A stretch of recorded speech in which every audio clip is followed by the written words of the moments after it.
बिस्मिल्लाहिर्रहमानिर्रहीम। अस्सलाम वालेकुम नाज़रीन, मैं हूं आसिम नसीर और आप देख रहे हैं हमारा यूट्यूब चैनल। नाज़रीन, हमारे साथ मौजूद है मशहूर मारूफ एस्ट्रोलॉजर न्यूमरोलॉजिस्ट मलिक महबूब साहब।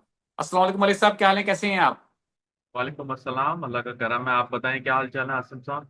क्या खबरें लाए हैं आज। मैं बिल्कुल मैं बिल्कुल ठीक हूँ मलिक साहब। खबरें वही हैं, और जो पहले हम आपसे बात कर रहे थे कयास आराइयों के हवाले से कि इस हुकूमत के जाने की बातें आप तो काफी अरसे से कह रहे हैं। अब बहुत सारे सहाफ़ी और बहुत सारे हलकों में बातें हो रही हैं, इस्लामाबाद में ये बातें हो रही हैं। बहुत सारी जगहों पे कहा जा रहा है कि हुकूमत में बड़ी तब्दीलियां भी आ सकती हैं और हुकूमत जा भी सकती है। जुलाई का महीना भी अब आने ही वाला है, चंद दिनों की बात है। क्या समझते हैं आप कि कितनी बड़ी डेवलपमेंट देख रहे हैं आप मुल्क की सियासत में? और दूसरा, खान साहब की रिहाई के हवाले से भी थोड़ा सा आज बता दें, क्योंकि बहुत सारे लोग, वैसे तो आपने कहा है कि मैं अब उनकी डेट ऑफ बर्थ पे आपको एक शुकुर शुबहात हैं, आप नहीं करते काम, लेकिन फिर भी सितारों की चाल कुछ होगी, वक्ती जायचा, जो भी आपके पास गिवन डेट है उसके हवाले से आप तहरीक इंसाफ खान साहब के हवाले से और खास तौर पे इस हुकूमत के हवाले से बताएं कि क्या नजर आ रहा है आपको। देखें, सबसे पहले तो मैं आप हमेशा मुझे जो है ट्रैक करते हैं हुकूमत पॉलिटिक्स और इसमें। जी, लेकिन मैं कोशिश ये मेरी करता आदत हूँ है। कि जी, तो मेरी भी एक आदत है कि मैं जो हूँ आपको सितारों की रोशनी बचता में हूँ। उसको एक्सप्लेन करूँ। जी, तो मैं मैं कोशिश करता हूँ कि मैं उसको एज पर एस्ट्रोलॉजी एक्सप्लेन करूँ।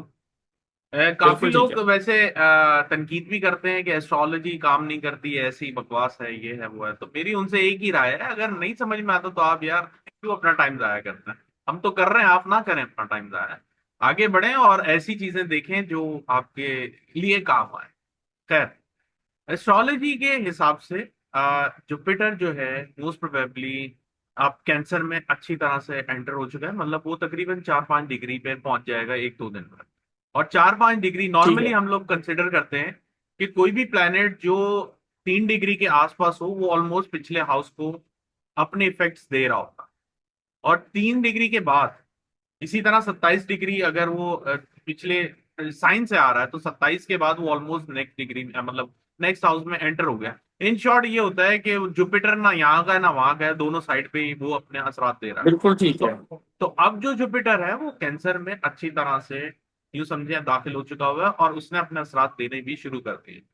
फॉर एग्जाम्पल, जैसे मैं आपको पहले जब अप्रैल में बातचीत चल रही थी कि मुआहदा हो जाएगा, एग्रीमेंट हो जाएगा, ये वो तो हुआ नहीं। लेकिन मैं आपको एक बात बहुत कॉन्फिडेंटली बोल रहा था, कंटिन्यूसली बोल रहा था कि जैसे ही जुपिटर कैंसर में आएगा, ईरान के लिए बहुत बड़े बड़े जो वसाइल हैं वो खुलने वाले हैं। बिल्कुल आपने कही थी ये बात, आपकी पेशेंट को दुरुस्त साबित हुई, बिल्कुल आपने कहा था और इसमें कोई शुबह नहीं।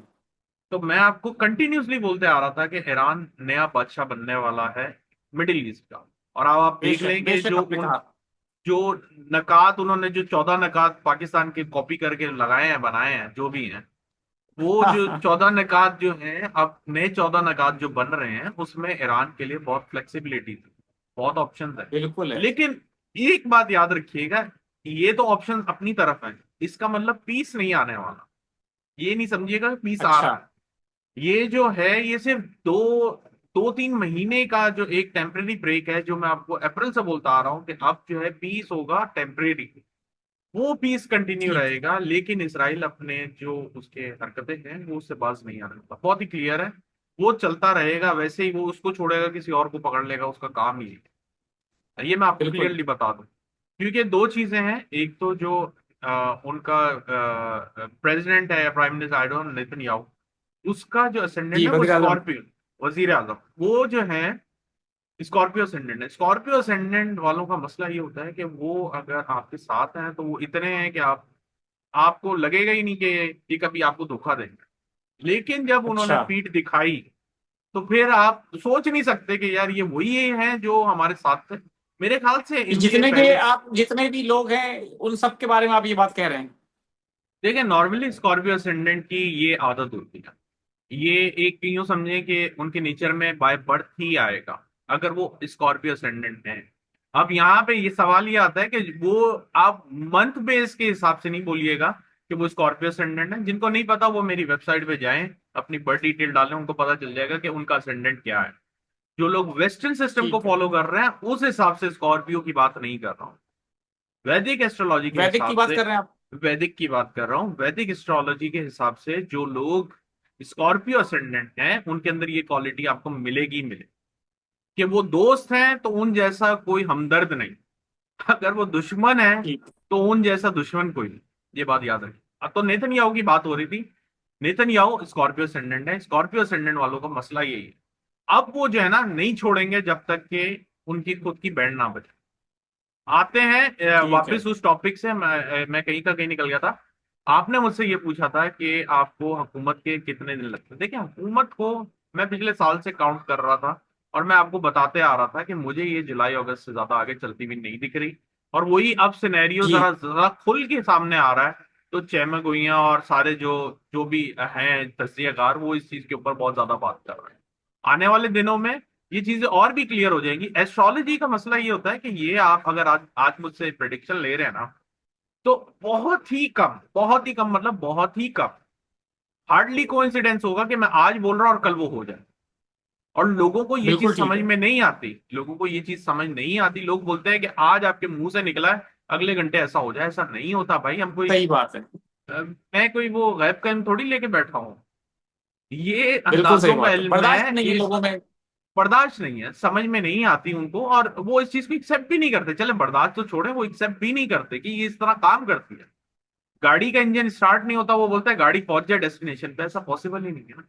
तो उस चीज को समझना, उस चीज को अंडरस्टैंड करना, उसको उस तरीके से ही समझना, उसके अंदर शिरक ना करना, ये बहुत इंपॉर्टेंट बात है।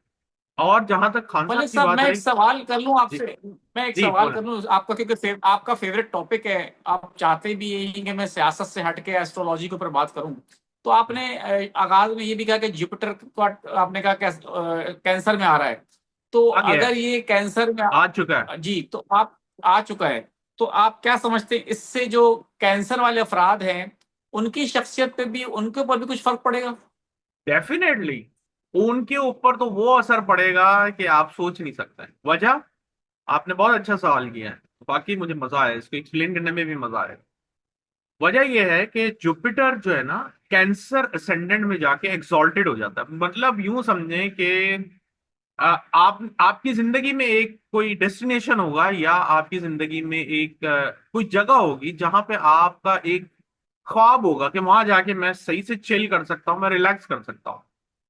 तो ठीक। जुपिटर का ये हाउस कैंसर, ये उसका डेस्टिनेशन होता है।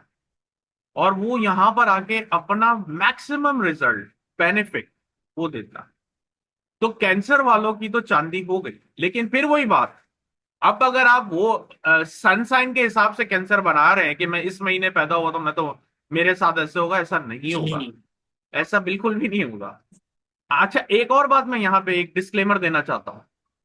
अभी भी ऐसे लोग हैं जिन्होंने मुझे रिसेंटली अप्रोच किया है, वो वाकई कैंसर असेंडेंट के हैं, लेकिन उनकी जॉब चली गई है जुपिटर के एंटर होते ही।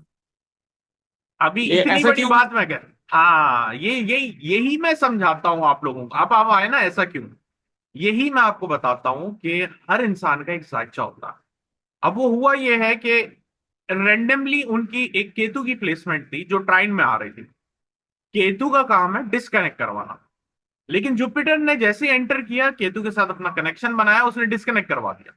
अब वो मुझे ये बोल रही है कि ओ, आप तो सर बोल रहे थे, आप तो मुझे बोल रहे थे, आपके वीलॉग मैंने सुने, आपने बोला कैंसर वालों के तो बहुत मजे होने वाले हैं, तो मेरी तो जॉब ही चली गई अगले दिन, 2 दिन बाद। यही यही बात है कि जब तक आप अपना जायचा नहीं पढ़ेंगे या किसी को नहीं दिखाएंगे, आप ये जो बोलते हैं ना रेंडम बता दें मलिक साहब इसके लिए क्या होने वाला है, उसके लिए क्या होने वाला है, इसलिए नहीं बताया जा सकता। अच्छा इसलिए अच्छा अच्छा। जायचा बनवाना बहुत जरूरी है। अगर आप सिर्फ शक्ल देख के बोलेंगे सबके अच्छे हालात है, तो ऐसा बिल्कुल भी नहीं है। किसी के भी हालात अच्छे नहीं होते, लेकिन उसके साथ क्या चल रहा है, एक्चुअल में क्या हो सकता है, क्या पॉसिबिलिटीज हो सकती है, उसके लिए जायचा बनवाना बहुत जरूरी है। बहरहाल ओवरऑल कैंसर, बिल्कुल ठीक। कैप्रिकॉर्न और जो मैंने आपको बताया है बाकी के जो असेंडेंट है, जो लोग ये बोल रहे हैं ना इनके लिए बहुत अच्छा है, इनके लिए बहुत गलत है, मैं बिल्कुल भी नहीं मानता। इसीलिए तकरीबन 3 साल के जब से मैं वीलॉग कर रहा हूँ, मेरे ख्याल से आप समेत सब ने मुझे ये कहा है कि आप प्लीज जो है ना हर हफ्ते की रीडिंग दें। मैंने कहा यार, ये हफ्ते की रीडिंग मुझे नहीं समझ में आती, मैं क्यों मिसगाइड करूं। अगर आज मैं आपको बोलता हूँ आपका जुपिटर आ गया है और ये आपकी चांदी लगा देगा, खुदा ना खास्ता आप ऐसे ही कॉन्फिडेंस में आके या मेरे पे भरोसा करके आप वाकई चांदी में कुछ लगा दें कि मेरी चांदी होने वाली है, तो फिर तो गुनहगार तो मैं बन गया ना। तो कहने का मकसद ये है कि बी वेरी स्पेसिफिक कि आप क्या बोल रहे हैं, क्या एक्शन लेने वाले हैं, और इसकी वजह से आपके क्या सरकमटेंसेस आने हैं, ये बहुत जरूरी होता है। तो एस्ट्रोलॉजी इस तरह काम नहीं करती जिस तरह लोग समझते हैं कि ये यहाँ आ गया, ये यूं हो गया, ये इस तरह से सब बदल जाएगा, ऐसा नहीं होता, बिल्कुल भी नहीं। चलें, बिल्कुल ठीक है मलिक साहब। आखिर में बस मुख्तसरन मेरे देखने वालों को ये बता दें, मैं फिर उसके बाद सवालात लूंगा, कि आपको लगता है कि आने वाले चंद महीनों के अंदर, क्योंकि फौरन सब कुछ नहीं होता, लेकिन चंद महीनों में हुकूमत के लिए मुश्किलात है और ये हुकूमत जा सकती है, आपको ऐसा लग रहा है? सर मैं तो आपको पिछले साल से बोल रहा हूँ ये होने वाला है, इसकी पॉसिबिलिटीज बहुत है, बहुत ज्यादा पॉसिबिलिटीज। चलें, तो बिल्कुल वही ठीक है, बात अगर है ऐसा कि हो गया तो मैं इसके आपको बहुत मिठाई आसान, खिलाऊंगा। फिर पक्की बात है ना, ये भूलिएगा नहीं आप। डन है, डन डन डन, क्योंकि मुझे ठीक है सर। पसंद नहीं है ये हुकूमत। मैं, जमहूरियत है ना, मुझे पसंद नहीं है भाई, मेरी मर्जी, किसी को अच्छी लगती होगी तो लगे। अच्छा जी। अ, चले, मेरी बेटी का नाम, नाम पता नहीं, का मरियम है कुछ, नाम से और मुझे नहीं है तारीख सर, पैदाइश आगे बढ़े। 8, ठीक जी। है, 8 सितंबर 2001 इनकी डेट ऑफ बर्थ है। ओके। तो वो इसके हवाले से पूछ रही है कि इसकी शादी कब होगी, जरूर बता दें, मैं रोज पूछती हूँ। देखिए जायचे के हिसाब से मुझे अभी नजर नहीं आ रहा, बट मुझे ऐसा लगता है 2028 इनके लिए ज्यादा अच्छा रहेगा, अगले ये जो 2 साल चल रहे हैं उससे। ठीक है, इंडिया से एक सवाल है। अब सवाल उनका वाजे नहीं है, लेकिन हमारे पड़ोसी मुल्क से सवाल इसलिए हम ले लेते हैं। डेट ऑफ बर्थ है 10/9/1957, क्या और सखी मोहम्मद नाम है इनका। ये अपने फ्यूचर के बारे में गालिबा जानना चाहते हैं। सर, डिस्टरबेंस है लेकिन इस साल के सितंबर से बेहतर हो जाएगा, बहुत बहुत बेहतर हो जाएगा। तैमूर अहमद है, 4 जून 1989। वो कह रहे हैं कि मैं जॉब करता हूँ, लेकिन दुबई में जॉब करते, अबू धाबी में, लेकिन माली हालात जो हैं वो काफी खराब हैं, और कर्ज वगैरह भी उन पे जो है वो चढ़ गया है।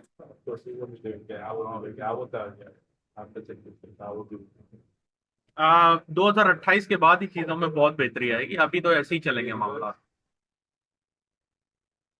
ठीक है, अफशां सुल्तान है, 14/10/1981, और क्वेश्चन ये कि मेरी शादी कब होगी या नहीं। एक एस्ट्रोलॉजर ने मुझे कहा था अगर मेरी शादी हुई तो शादी चलेगी नहीं, तो मुझे शादी नहीं करनी चाहिए, आप अपना ओपिनियन दें। इस साल के आखिर में बहुत अच्छे चांसेस हैं, लेकिन वही है, जायचे के बगैर मैं कुछ भी नहीं बोल सकता। और एक ने बोला है या नहीं बोला है, आप अपनी तरफ से कोशिश करें, क्योंकि गलतियां हो जाती हैं इंसान से। बिल्कुल ठीक है, और हमारी भी दुआ है कि सबकी जिंदगी में आसानियां पैदा हो। मलिक साहब बहुत बहुत शुक्रिया हमें वक्त देने के लिए। नाज़रीन, यहाँ हमारे वीलॉग का वक्त खत्म हुआ। मुझे और मलिक महबूब साहब को दें इजाजत। आखिर में हमारा वही पैगाम है, मुस्कुराएं, प्यार बांटें और अपने आसपास के लोगों का ख्याल रखें। अल्लाह हाफिज।